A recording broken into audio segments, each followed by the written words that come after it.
First of all, life is a school, and I don't know whether that's actually true or not, but I do know that having that perspective has helped me get out of being a victim in almost every way. I rarely ever fall into that. Um, and it gives a purpose to even hard things for me.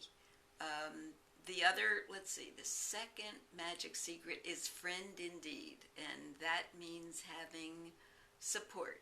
Most often it's my husband. Sometimes it's friends. Sometimes it's a coach when I need it. Although I do a lot for myself because I've been practicing for a long time.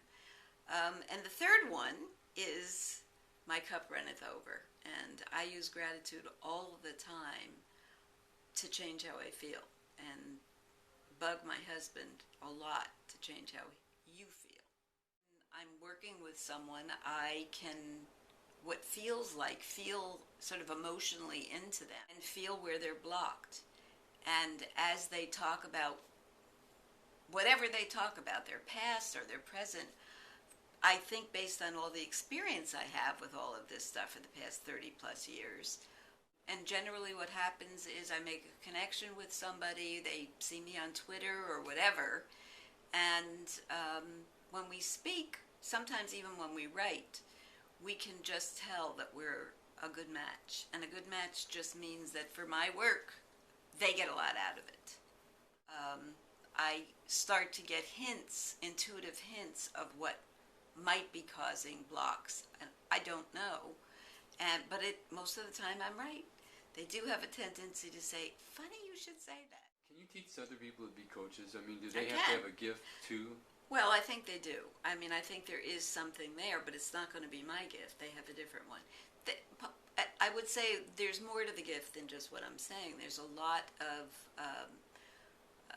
personal growth and spiritual learning and emotional healing, learning, and training to do the kind of thing that I do and that anyone who I would train would do.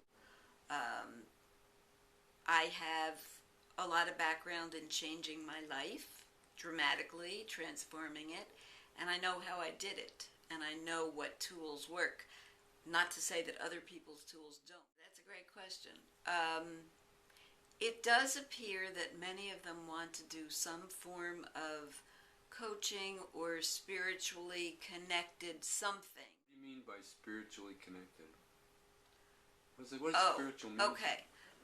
Means that they are aware that they have an awareness and they want it to expand. They're aware that sometimes they're not looking, sometimes there are parts of themselves that activate that they don't want and they don't really know what to do. And they usually have done, as a matter of fact, it's pretty much, I haven't worked with and probably wouldn't work well with anybody who hasn't been reading spiritual books, personal growth books, been in a 12-step program, something where they've done some work on themselves and are aware that that kind of thing can happen. And life can change as a result of those things. In second grade, a friend and I decided we were going to be psychologists together when we grew up. This is not psychologist, but it is a relative. It is certainly some level of psychology.